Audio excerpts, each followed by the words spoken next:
Bonjour à tous, je vous retrouve aujourd'hui pour un nouveau podcast, histoire de faire un petit peu le point sur l'année 2017, les lectures que j'ai faites, celles qui m'ont le plus marqué, et faire également le point sur l'avenir proche, en tout cas, du blog et de la chaîne YouTube. Donc on va déjà commencer sur les lectures 2017, faire un petit peu le point sur celles qui m'ont le plus marqué. Donc je vais pas rentrer dans le détail, l'idée c'est pas non plus de refaire une chronique pour le livre, c'est vraiment d'essayer de... Alors je vais pas faire un top 5 ou un top 10, c'est vrai que j'avais l'habitude de le faire avant sur le blog, mais en fait je trouve que ça limite et on passe à côté d'auteurs ou de livres intéressants, c'est un petit peu dommage. Donc voilà, je vais juste donner ceux qui m'ont marqué sans limite en termes de quantité, on va y aller franco. Alors par contre je m'excuse pour la qualité du son, je ne sais pas si ça va s'entendre sur le podcast. Dehors, c'est la tempête, ça a soufflé toute la nuit, c'était impossible en plus. Il y a des choses qui ont valsé dans la rue, c'est une catastrophe, et ça n'arrête pas, ça souffle toujours autant. Donc, j'ai fait beaucoup de lectures en 2017. Alors, je vous mettrai en barre d'infos le lien vers l'article du blog, justement pour faire le bilan de toutes mes lectures. J'en ai eu 97 exactement, en sachant qu'il y a eu fin d'année 11 BD consécutives, donc ça aide aussi à arriver à un chiffre pareil. Maintenant, j'ai pas tout chroniqué par contre sur le blog, ici aussi non plus, parce que j'ai arrêté de faire les points lecture par manque de temps, de motivation. J'ai été assez stressée en fin d'année, on en parlera plus tard. Donc voilà, j'ai pris beaucoup de retard. Je vais pas vous les chroniquer en podcast parce que j'ai pas le temps et que je suis pas sûre que ça a un intérêt de le faire. On va plutôt repartir sur de bonnes bases pour le 2018. C'est ce qui compte le plus. Par contre, voilà, sur le blog, je vais les chroniquer au fur et à mesure, quand j'aurai le temps. Je vais pas me mettre la pression, c'est pas absolument pas l'idée. Donc les livres que je retiens de ces 97 lectures, on va commencer déjà par les livres de Ray Célestin, mon préféré étant le premier Carnaval, donc il y a deux livres, Carnaval et Mascarade. Donc on est sur du policier, thriller, dans les années 20, années 30. Sur Carnaval, on va être dans la Nouvelle-Orléans avec l'histoire du tueur à la hache, qui est un tueur qui a réellement existé. Bon là, qui va être romancé, hein. Et sur Mascarade, on est au temps d'Al Capone, donc on va découvrir des choses sur Al Capone, on découvre plein de choses sur l'époque, sur le jazz. Donc Carnaval a été mon premier coup de cœur de l'année 2017, donc ça je vous le conseille à 100%. Je vous conseille également les livres de Johanna Gustafsson. Là encore, on est sur du thriller.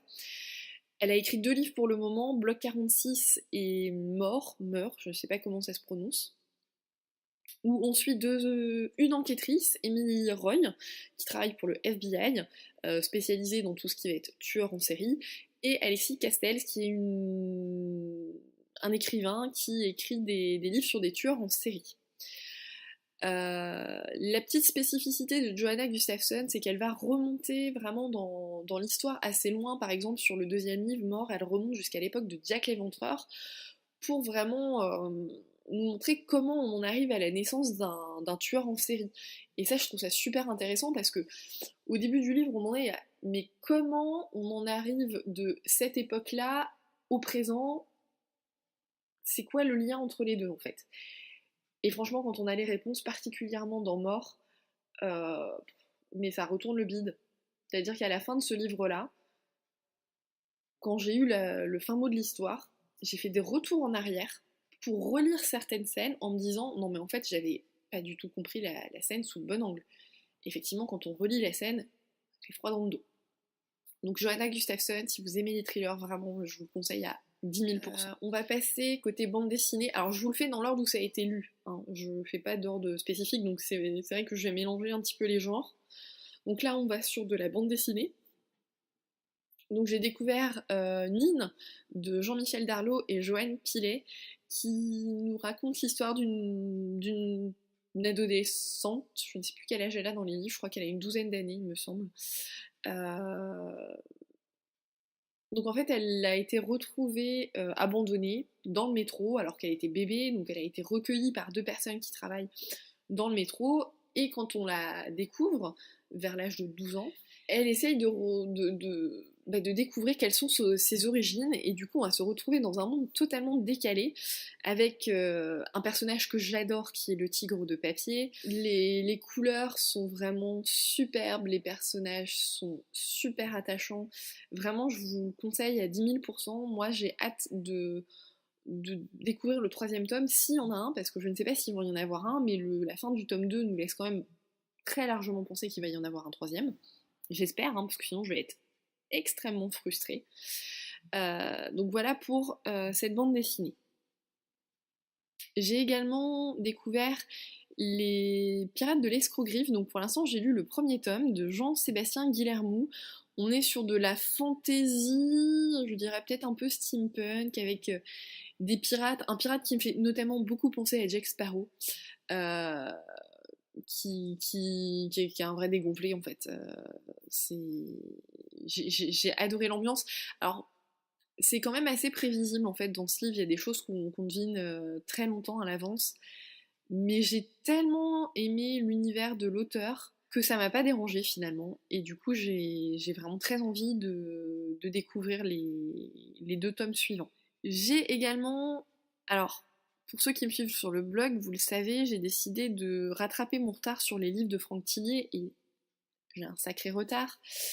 J'ai commencé avec Fracture et après je les lis dans l'ordre où ils ont été écrits, donc je suis allée jusqu'à Puzzle. Donc je peux pas vous dire qu'il y a un livre en particulier que j'ai plus aimé que l'autre. Donc ce que je sais, c'est que pour Vertige, j'ai bien cru que j'allais pas le terminer. On est dans un huis clos vraiment glaçant au sens propre comme au sens figuré. Et il y a des scènes, vraiment j'ai cru que j'allais pas pouvoir les lire. Par contre, sur Puzzle, j'ai été un peu refroidie. En fait, je pense que le souci, c'est que j'ai lu trop de livres de l'auteur d'un seul coup.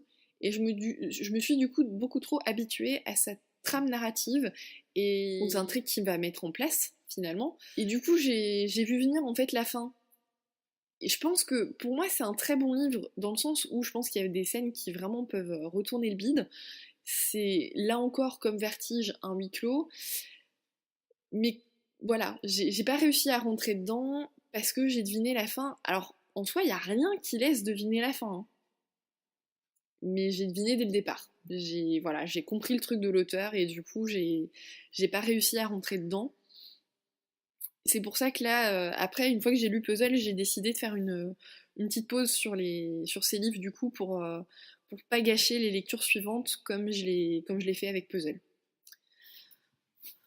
Mais en tout cas, ça reste un de mes auteurs de thriller vraiment préférés. J'ai découvert l'auteur R.J. Ellory avec son livre Seul le silence, que j'avais dans ma palle depuis très très très longtemps, puisque je l'avais acheté à sa sortie au format poche. C'est un livre que j'ai vraiment adoré. Alors j'ai cru comprendre qu'avec ce livre, soit ça passe, soit ça casse. Avec moi, ça a vraiment passé. C'est du thriller psychologique, mais j'ai adoré, il m'a complètement retournée, je suis passée par toutes les phases d'émotions possibles et imaginables, l'horreur, la colère, la tristesse, enfin vraiment c'est une bonne petite brique, mais je l'ai lu d'une traite, j'ai adoré. Il y a des scènes qui sont pas faciles à lire, hein, c'est pas forcément très... ça peut être un peu glauque par moments, mais vraiment j'ai hâte de découvrir d'autres livres de l'auteur. J'ai également découvert Jacques Expert avec le livre Hortense, qui me perturbe comme livre, puisque j'ai adoré cette lecture. La fin m'a totalement scotché, mais on est sur une fin ouverte, et ça c'est extrêmement frustrant. Donc c'est du thriller. Je retiens également Enfant 44 de Tom Robb-Smith. Alors je crois qu'il y a eu un film pour ce livre, je vais peut-être essayer de le regarder, voir ce que ça donne. Donc on est sur du policier historique dans les années 50 il me semble, donc à Moscou. J'ai adoré la façon dont l'auteur va nous plonger dans l'ambiance de l'époque. J'ai très envie de découvrir les livres suivants de l'auteur, mais j'ai peur que ce soit pas aussi intéressant, parce que c'est vraiment la trame qu'il utilise qui fait la force du livre, mais c'est pas une trame qu'il peut mettre sur tous les livres non plus, parce que sinon ça va être très vite lassant. Donc clairement, s'il le fait sur le deuxième, je pense pas que je vais accrocher comme sur le premier.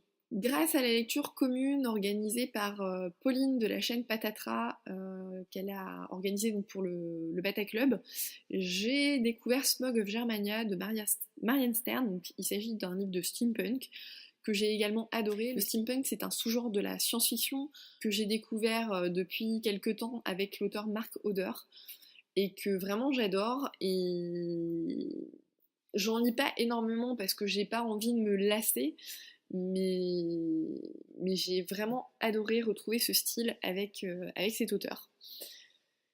J'ai le deuxième tome, Sense of Orient, qui m'attend dans ma palle, donc je pense que je le lirai en 2018. Je retiendrai également la lecture de Territoire d'Olivier Norek, qui est donc, là encore, hein, on est sur du policier thriller, avec une scène qui m'a glacé le sang et qui donnerait des cauchemars à tout le monde. On n'en dira pas plus, mais toutes les personnes qui ont lu ce livre savent de quelle scène il s'agit. J'avais un petit peu peur sur ce livre parce qu'on est vraiment sur quelque chose de politique, mais la façon dont Olivier Norek écrit, présente les choses, on ne peut qu'accrocher au livre, qu'aimer son style. On sent qu'il y a du vécu derrière et c'est ce qui fait vraiment toute la force de l'auteur. J'ai découvert l'auteur Sir Cédric avec Tes yeux. C'est un auteur que j'avais longtemps boudé parce que on en entendait beaucoup trop parler sur la blogosphère, sur YouTube. Et moi, quand c'est comme ça, quand il y a un phénomène de mode, et je mets les guillemets quand je dis ça, autour d'un auteur, ça me refroidit complètement, je n'y arrive pas. Et là, en fait, il y avait le livre Avec tes yeux qui était sorti chez François Zir, et la couverture me faisait vraiment très envie. Du coup, j'ai dit, allez hop, on y va, on commence, et franchement, mais j'ai adoré. Il y a des scènes qui sont vraiment pas très... Faut pas avoir mangé avant, mais là encore, on est sur du thriller fantastique, pour le coup. J'avais peur que la note de fantastique me pose souci, alors que j'adore hein, le fantastique, mais c'est vrai que sur du thriller, je savais pas si ça allait passer, et franchement, j'adore. J'ai également beaucoup aimé ma lecture du livre Journal d'un marchand de rêve d'Anselme Hochkorn. Là encore, c'est un livre, soit ça passe, soit ça casse. Personnellement, j'ai adoré la structure totalement décousue du livre, essayer de mettre les éléments en lien les uns avec les autres, sachant qu'il y en a où on n'arrivera jamais à les rattacher. Hein. Donc on est vraiment sur un univers très onirique. Donc j'avais lu ce livre pour les Aliénales en fait, puisqu'il faisait partie des livres qui étaient en lice pour le prix, et je regrette pas d'avoir découvert cet auteur. J'ai également lu La vérité sur l'affaire Harry Kéber de Joël Dicker dans le cadre d'une lecture commune pour le challenge au fil des pages et des saisons organisé par Elodie de la chaîne Elliot et des livres. J'avoue que ce livre-là, avec la couverture, j'avais pas du tout envie de le lire, il ne me tentait absolument pas, et finalement, je l'ai lu en 2 jours. Et pourtant, c'est une bonne petite brique. Vraiment, mais j'ai adoré. Alors, il y a des choses qui m'ont fait lever les yeux au ciel, mais en même temps, ça allait avec la psychologie du personnage en question. Donc, même si je levais les yeux au ciel, ça me choquait pas pour autant parce que je me doutais de ce qui se cachait derrière, mais j'ai adoré. Il y a des retournements de situation, mais sans arrêt, mais en même temps, c'est pas trop gros, c'est pas trop lourd, c'est une très bonne découverte. Niveau bande dessinée, je retiens également Le Château des Étoiles d'Alex Alice. Donc il y a 9 tomes au jour d'aujourd'hui. On est sur de la science-fiction en fait, totalement adhéré. Ça s'inspire pas mal de l'univers de Jules Verne. Les dessins sont vraiment très très jolis. Les personnages sont super attachants. Je vous le conseille énormément.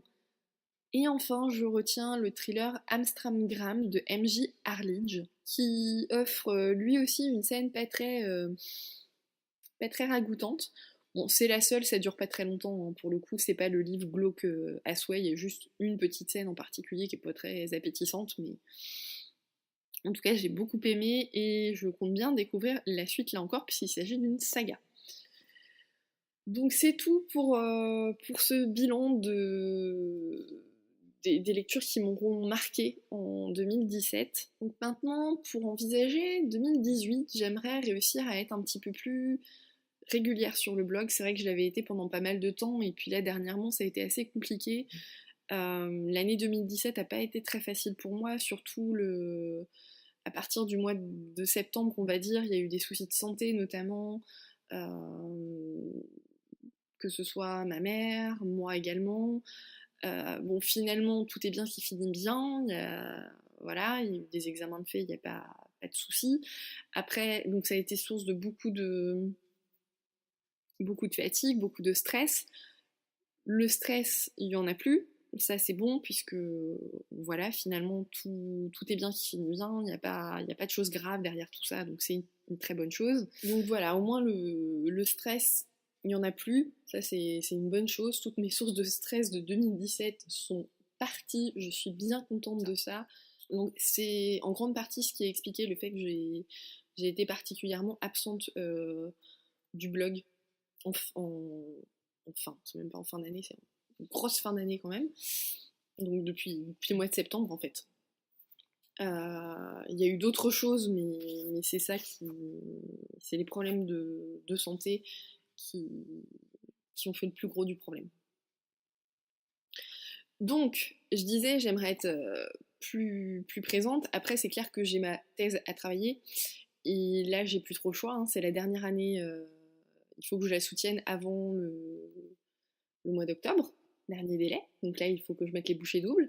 J'ai eu beaucoup de mal à travailler dessus. Alors, il y a eu beaucoup de problèmes en fait avec ma thèse. J'avais un premier sujet qui a été annulé au dernier moment alors que j'avais déjà bien bossé dessus. Je vais pas rentrer dans les détails, mais c'est vrai que quand tu dois changer de sujet de thèse au dernier moment, alors que tu t'es vraiment impliqué dans le truc, franchement ça fait mal, et derrière, j'avais plus aucune motivation, j'étais dégoûtée, j'avais aucune envie de le faire. Mais là j'ai pas le choix. Surtout que c'est un sujet intéressant que j'ai, hein. C'est ça en plus qui. C'est ça en plus qui est un petit peu dommage, c'est que c'est intéressant, mais j'arrive pas à mettre dessus. Mais là j'ai pas le choix, faut que je le fasse. Donc je vais réduire le rythme des lectures, parce que là c'est vraiment priorité à ça. Je sais que je le dis tout le temps, mais en fait je le fais pas. Mais là il faut vraiment que je le fasse. J'ai pas le choix. Je vais me prévoir des objectifs. Là j'en suis à rentrer en fait les fiches sur une base de données Excel. Donc je vais me faire un objectif. Et là ce qu'il faut, c'est que à la fin du mois j'ai rentré toutes les fiches. À la fin du mois maximum. C'est faisable, mais il faut vraiment que je m'y mette.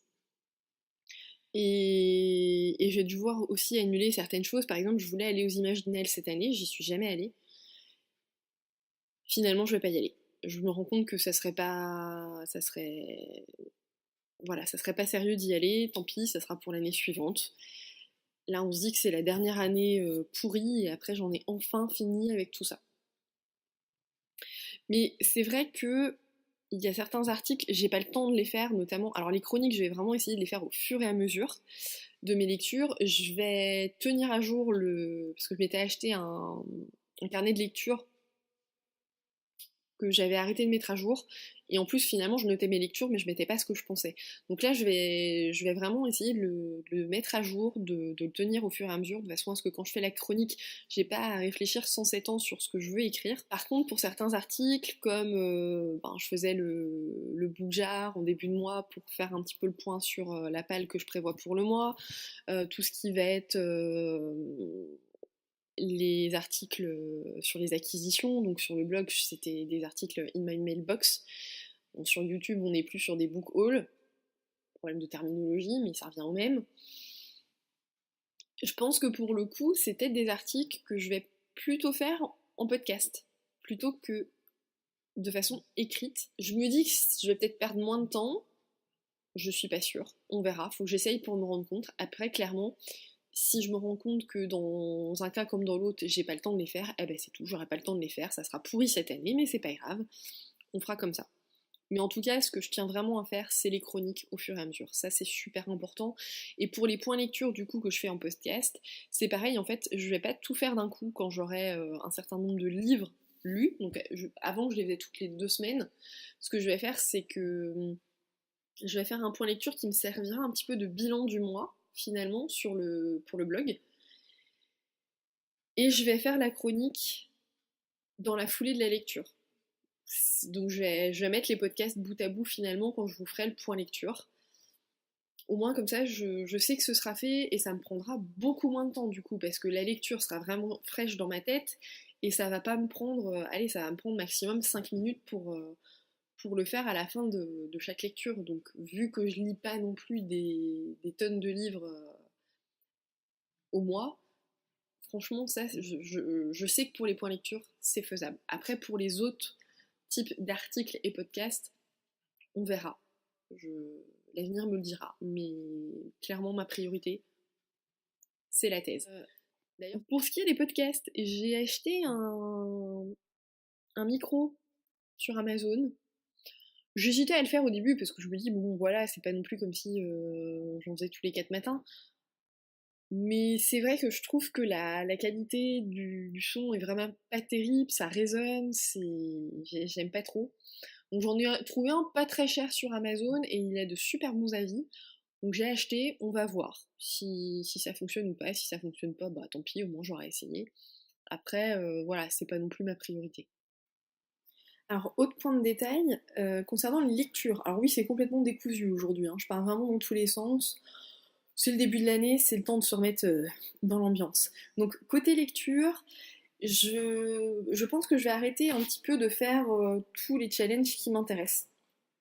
Parce que je me suis rendu compte que je lis plus les livres que j'ai envie de lire dans le style que j'aime à la base, à savoir les thrillers, puisque mon style de prédilection c'est vraiment le policier et le thriller. Et c'est vrai que là dernièrement j'ai fait le Pumpkin Autumn Challenge, j'ai fait le Cold Winter Challenge, et je me suis rendu compte que finalement, en dehors du Black November, organisé par Séverine de la chaîne Il est bien ce livre, j'avais pas du tout, pratiquement pas lu de thriller parce que j'étais contrainte entre guillemets, hein, parce que c'est moi qui qui me suis mise toute seule cette contrainte. J'étais contrainte aux catégories des challenges en question. Et du coup, j'ai pratiquement pas lu de thriller, ce qui me manque beaucoup. Donc je pense que le seul challenge que je vais continuer, c'est le challenge au fil des pages et des saisons d'Elodie, qui est pas mal parce que finalement, alors si je dis pas de bêtises, il y a 5 livres sur le challenge par saison. Donc ça va, c'est quand même assez étalé. Il y a des lectures communes, ce qui permet de découvrir des livres, et peut-être aussi, mais pas systématiquement, la lecture commune aussi avec Séverine, parce que justement ça permet aussi, là encore, de découvrir des auteurs, mais les lectures communes, ça sera surtout si j'ai le livre dans ma palle ou l'auteur dans ma palle. Parce que l'idée, c'est pas non plus d'augmenter les choses, d'augmenter la taille de ma palle, en sachant que j'avais commencé 2017 avec une palle à 979 livres. Oui, vous avez bien entendu, 979 livres. J'ai une palle gigantesque. Je vais pas vous expliquer comment j'en suis arrivée au autant de livres, c'est pas le but du jour. L'objectif que j'avais pour 2017, c'était de ne pas atteindre le seuil fatidique des 1000 livres dans la palle. Alors, je suis pas une stressée de la palle du tout. Franchement, enfin voilà, pour en être arrivé à un tel chiffre, c'est que je suis absolument pas stressée de la palle. Mais le souci, c'est que 1000 livres, c'est quand même énorme et c'est un chiffre que j'estime qu'il faut pas atteindre. Sauf que là, j'ai passé le palier des 1000. C'est-à-dire que je commence 2018 avec 1014 livres dans ma palle. Donc l'objectif de 2018, c'est de redescendre sous ce palier, parce que c'est juste pas possible. Donc je m'étais mis un petit challenge en 2017 qui consistait à acheter un livre quand j'en ai lu 2. Et j'ai pas tenu. je suis une catastrophe. Faut dire que Françoisir m'aide pas aussi, parce qu'avec les 100 points et vous avez autant de points si vous utilisez vos bons de 100 points en même temps qu'un autre achat et machin, ça m'a perdu, donc ça je vais arrêter avec ça. Et de toute façon, je pense que Françoisir, maintenant, je vais m'en servir uniquement pour découvrir des auteurs que je ne connais pas. Sauf pour les Marie Ginsclark, parce que je les ai tous chez Françoisir, donc je veux pas non plus que ça dénote dans ma bibliothèque. Au niveau de la taille des livres, ça va faire cloche.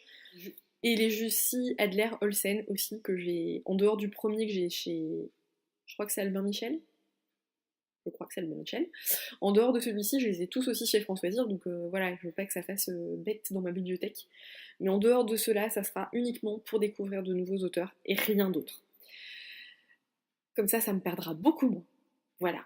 Donc je vais reprendre ce challenge pour limiter les achats en 2018, sachant que j'essaye de varier un petit peu les genres, parce que c'est vrai que c'est super frustrant un achat pour de livres lus, parce que finalement j'ai l'impression que ça n'avançait pas. Du coup je me suis fait un petit système de points, c'est-à-dire que moins de 250 pages lues, ça me rapporte un demi-point. Entre 250 et 500 pages, ça me rapporte 1 point. Entre 500 et 750 pages, ça me rapporte 2 points. Entre 750 et 1000 pages, ça me rapporte 3 points. Et au-delà de 1000 pages, ça me rapporte 4 points. Donc je pense que ça va peut-être accélérer un petit peu les choses, parce que j'ai beaucoup de pavés dans ma palle. Ça va peut-être accélérer un petit peu les choses pour les achats. Ça sera plus sympa, sachant qu'un achat, du coup, vous l'aurez compris, ça me retire 2 points. Quel que soit le nombre de pages. Pour le coup, je me prends pas la tête. Je sais pas si c'est un système que je vais conserver, on verra. Mais en tout cas, il faut vraiment que j'arrive à descendre en dessous des 1000 livres. Mais quelque chose me dit que je vais pas y arriver. Je me connais trop bien. Ça va être trop compliqué. Donc voilà, c'est tout pour ce podcast. N'hésitez pas à me dire si l'idée de faire des book hauls ou des pales du mois via podcast, c'est quelque chose qui pourrait vous intéresser ou pas. Encore une fois, je vous souhaite une très bonne année 2018, de très bonnes lectures et je vous dis à bientôt.